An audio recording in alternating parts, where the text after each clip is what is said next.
Yes, friends, what's going on? And welcome back to Football Therapy with me, your host, Jan. And as always, mate, I do hope you're doing well. I really do hope that. And it's time to talk about Chelsea, the audit. Where are we? Are we going well? Are we on track for success? What were people expecting? What's good? And what is good beyond this season? And is everything gonna be okay? that's what we're doing today.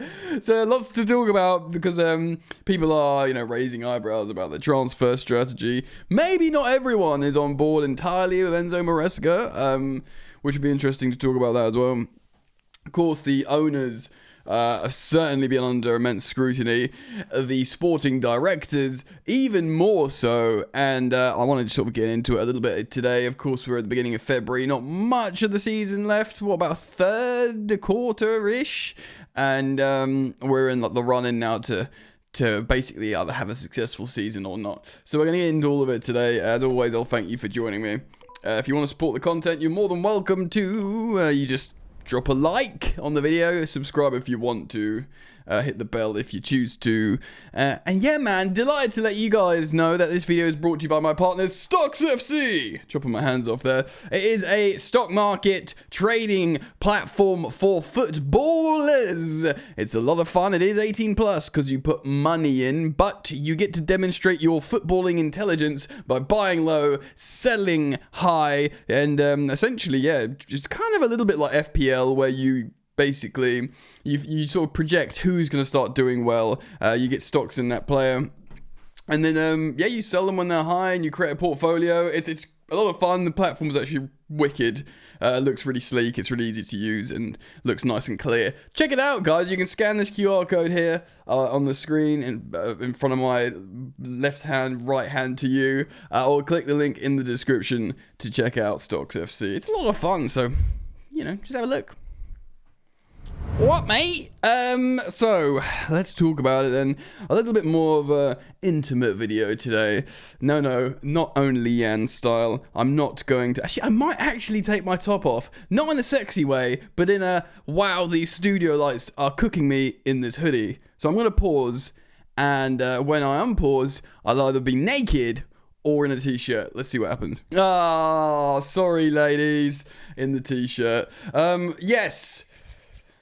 So, where to begin, man? So, look, we are out of the League Cup, okay? So that's the competition that Chelsea have been eliminated from. Maybe a little bit of naivety from the likes of Enzo Maresca, not respecting Newcastle enough in that competition. Maybe thinking this really isn't actually that important for us because the League Cup qualifies you for the Conference League. We are in the Conference League, and winning the Conference League qualifies you for the Europa League, like the FA Cup. So Chelsea are probably looking at it as a more important competition in that sense, and a little bit on Maresca, learning about his team, and a little bit on Nkunku in that game not performing well and frustrating and sort of still being misprofiled in many ways. But we were eliminated from that, and we remain in the FA Cup. I think we've got Brighton, haven't we, which is, they're eminently beatable at the moment. We are the strong favourites to win the Conference League.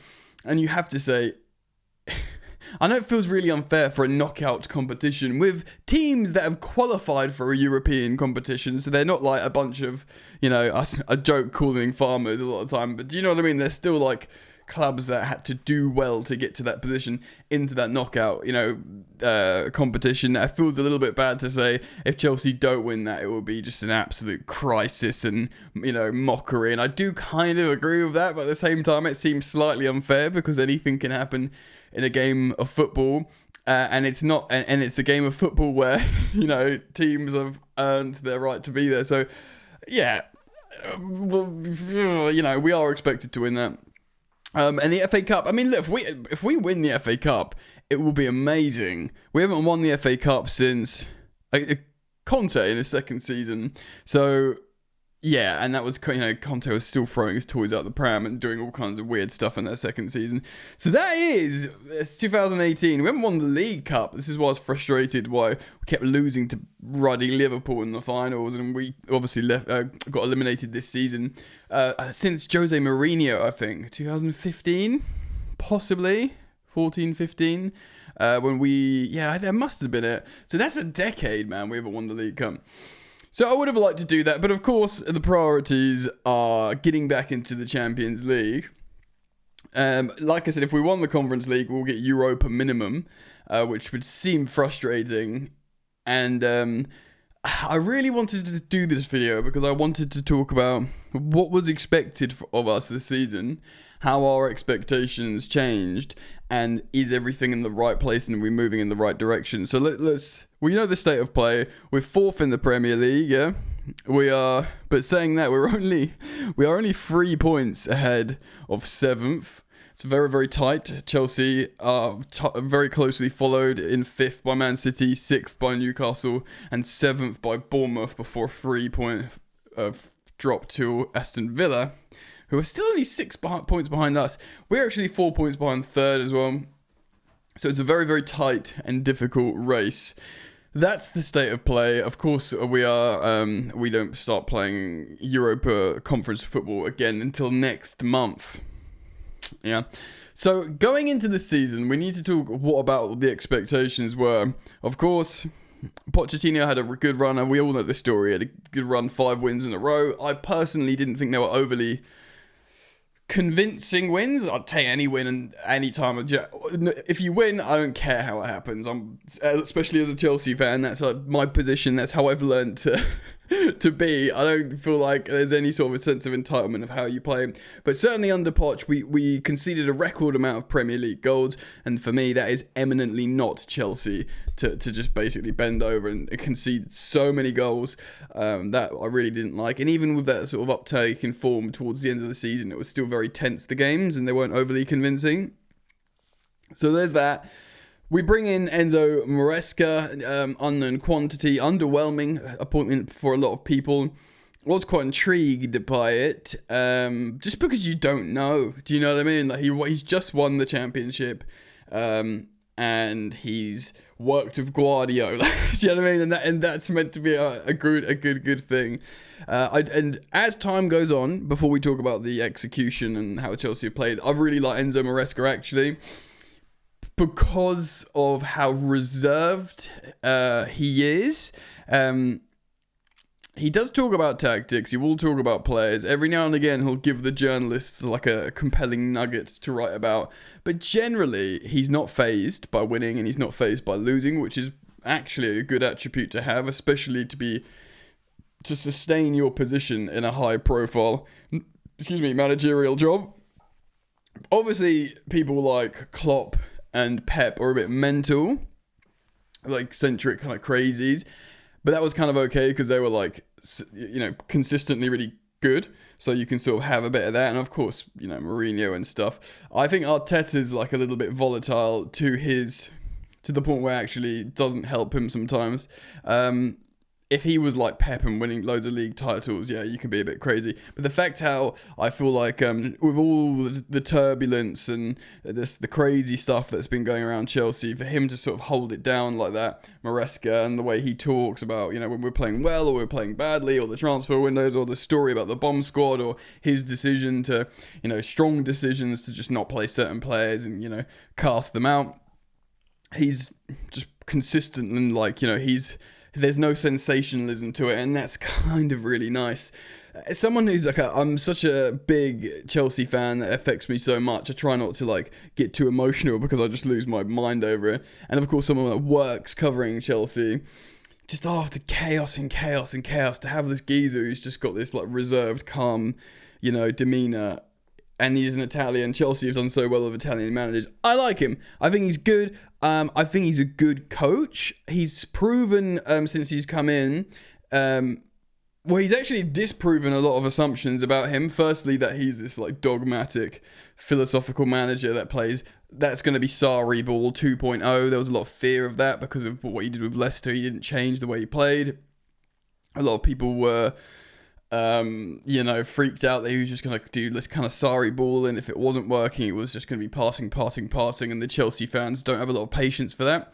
Like Chelsea fans just want to win. They don't care if they play defensive or counter-attacking or attacking. It's not like Roman Abramovich, remember, really wanted Chelsea to be Barcelona in West London, but over time he sort of learned that Chelsea was just about winning, and it was our best teams. I know Ancelotti we were really easy on the eye under Ancelotti and scored a lot of goals.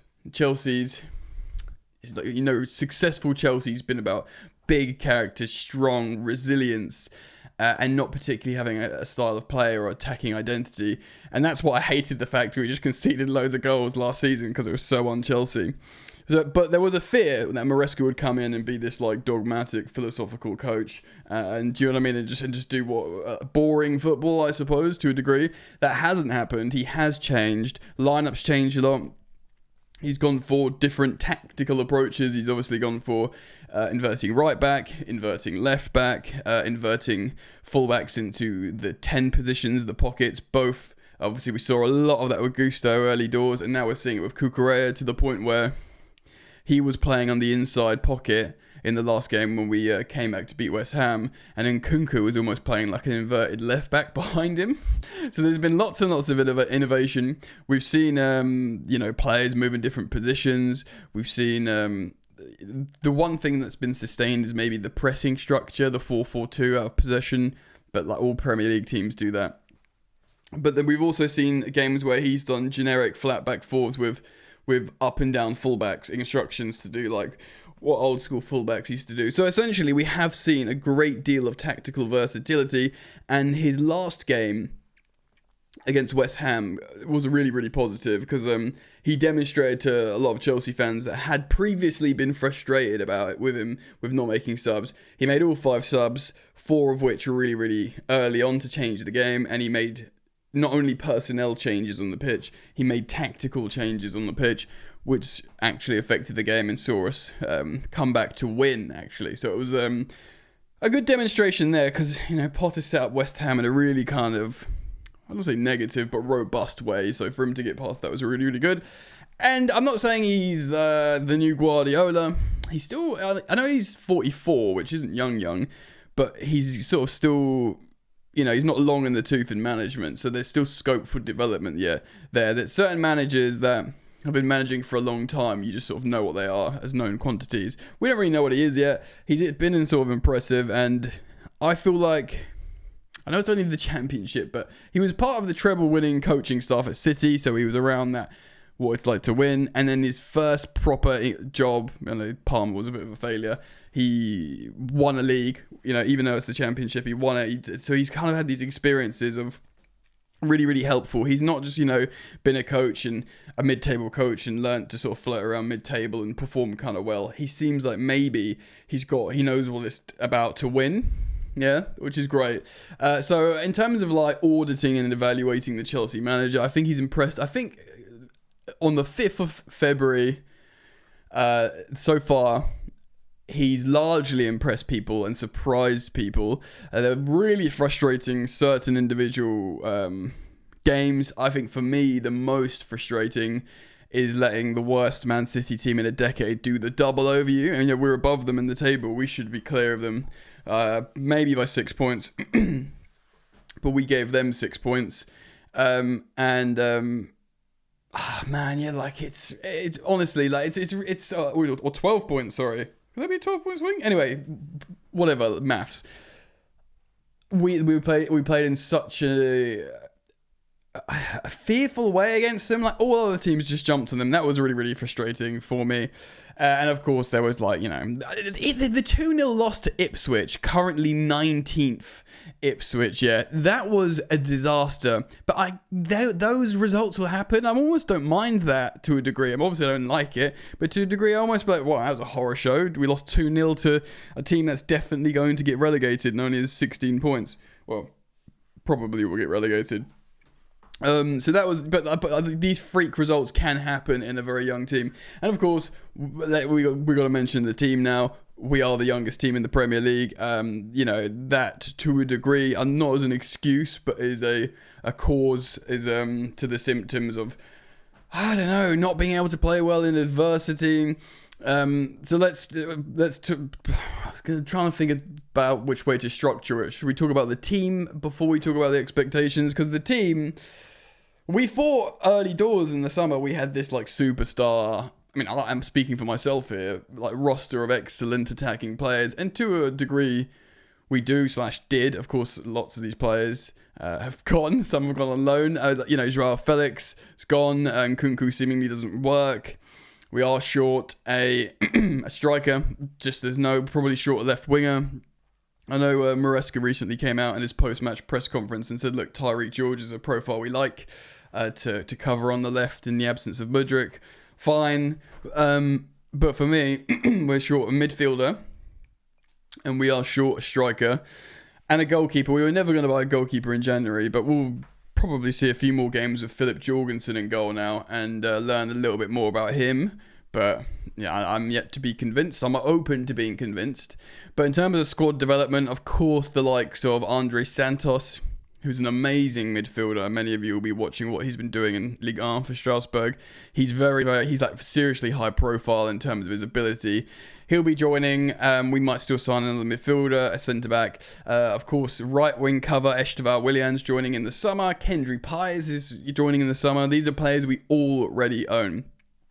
And it is very exciting, to be honest. So we can maybe just throw the bag at our senior striker in the summer, and then perhaps should we have met our targets this season, then we as a club can reflect on a January transfer window where we got loads of players out that weren't playing but didn't bring anyone in. It would look like a really good transfer window if we meet our targets and then put ourselves in a stronger negotiating position in the summer to get said striker. But like I said recently, it is a risk, and if we don't meet our targets, then it looks silly. Right then, so what are our targets and what is, meeting the expectations? Well, in the summer, I even probably said this on a video, that because of sort of starting again, actually going to a real philosophical manager in Maresca, and to be fair, like we've got a system. We concede much less goals than we did under Pochettino. In fact, like we've conceded, let's have a look now. We've conceded 31 goals this season, which is the most in the top four by a relative distance, four more than Forest above us. So 31 goals this season.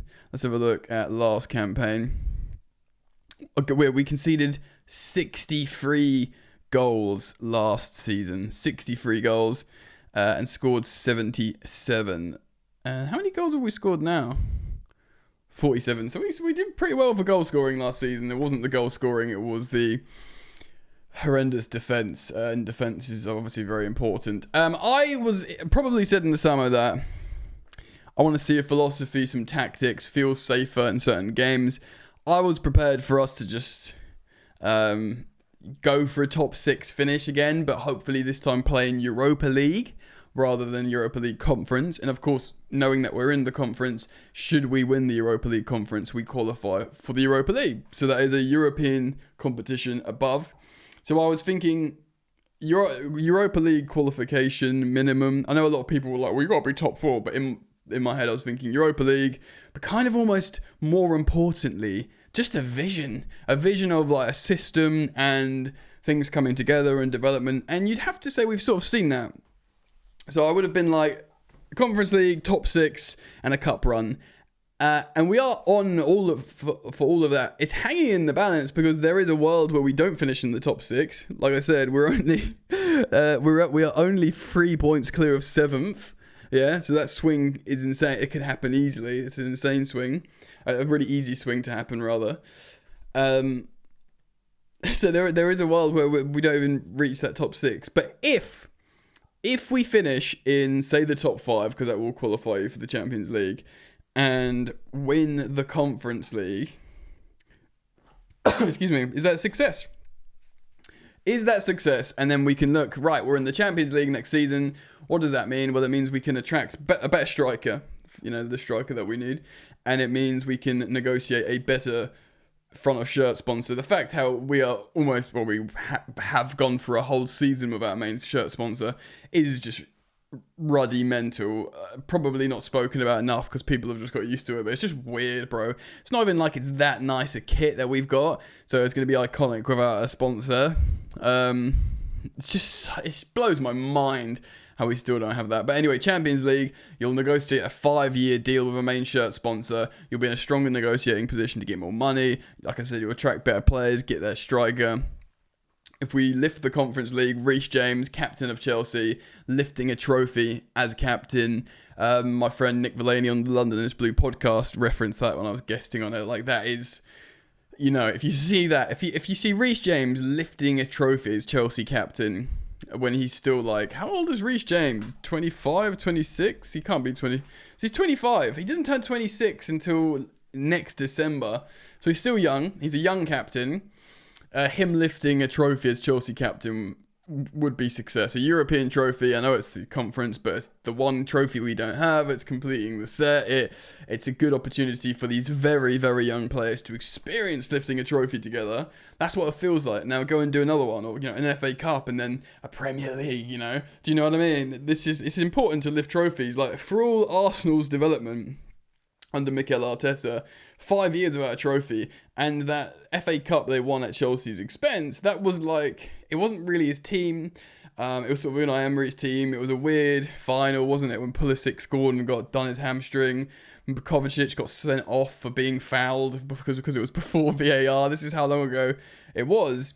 And, you know, credit to Arteta, but that wasn't his team because he nearly got sacked 1,000 times after that. He was like consecutively, you know, finishing in really low positions. Like in the, was that the 1920 season? Arsenal finished 8th, so Arteta finished 8th when he won the FA Cup. The league shows you where you like are, do you know what I mean? And then the following season, when Chelsea won the Champions League, Arsenal finished 8th.